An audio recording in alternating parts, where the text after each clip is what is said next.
Je pense que c'est de très belles impressions parce que ça vient combler un vide. Les gens avaient besoin d'explications sérieuses de la part du gouvernement. Et ces choses faites aujourd'hui, et vous voyez comment est-ce que d'abord il y a du monde et les gens expriment à travers leur questionnement, leur participation, expriment vraiment leur joie d'être là et d'écouter le gouvernement même expliquer ce qui est fait jusque-là. Nous allons essayer de continuer, de relayer ça dans les bases, dans les jours à venir. Le regroupement qu'on a vu était un succès parce qu'on a reçu un monde plus que ceux qui ont été invités. Cela démontre déjà l'intérêt que la population a pour ces rencontres. En dehors des responsables, les élus que nous sommes, qui ont été invités, il y a la population qui est sortie. Et à notre grande surprise, après le passage des différents ministres, le ministre de la décentralisation, le ministre des Affaires sociales, nous avons constaté plusieurs applaudissements. Cela veut dire que la population manque d'informations. Et c'est d'ailleurs même le sens de la visite. Parce que là, ils ont compris beaucoup de choses, ils ont reçu beaucoup. C'est une joie pour moi, une joie dans le sens que quand tu fais quelque chose et tu ne parles pas, les gens ne sauront pas ce que tu es en train de faire. Et quand tu parles aussi beaucoup, ils diront aussi que tu en dis de trop.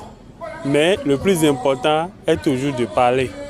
Et le gouvernement est aujourd'hui présent pour expliquer tout ce qu'il est en train de faire depuis 8 ans à la population.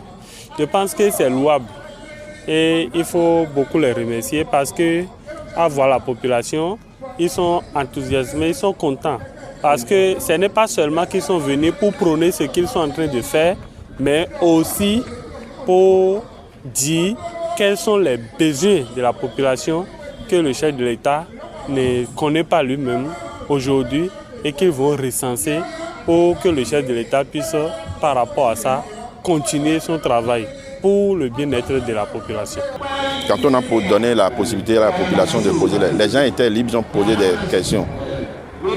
Les questions tournent généralement autour de l'ouverture des marchés construits, autour de la cherté de la vie. La population a souhaité que le gouvernement subventionne le maïs. D'autres ont remercié tout simplement tout ce qui a été fait. Donc, je pense que toute la population a été satisfaite de cette visite. Et il serait question que nous autres, nous retournons dans nos arrondissements respectifs pour aller faire le même exercice, pour que ceux qui ne sont pas présents aujourd'hui soient informés. Par rapport à la cherté de la vie, je vous ai déjà dit, le gouvernement est en train de prendre déjà des mesures. Le gari aujourd'hui a baissé de prix, le riz aussi a baissé de prix. Donc, vous savez, malgré que le gouvernement n'est pas la cause de la cherté de la vie, ils essaient de s'adapter et d'aller dans le bon sens pour que sa population vive dans les conditions minimales. Donc, le gouvernement n'est pas resté les bras croisés.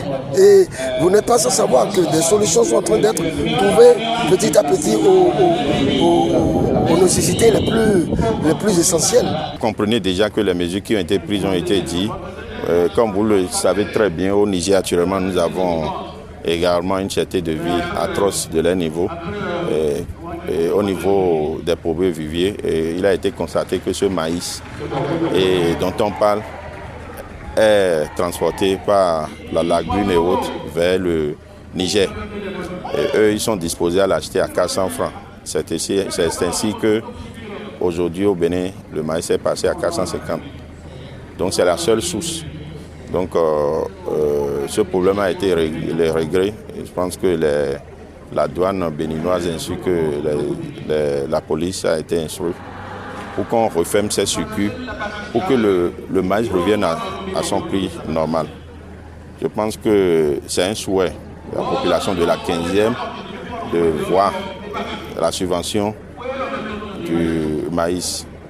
L'appel a été entendu et je pense que On attend la suite des conseils de ministres pour avoir la réponse à cette question.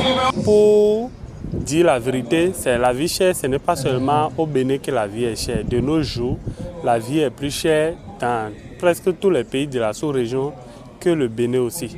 Mais pour parler du Bénin, le chef de l'État, il est en train de tout faire pour pouvoir arranger les situations.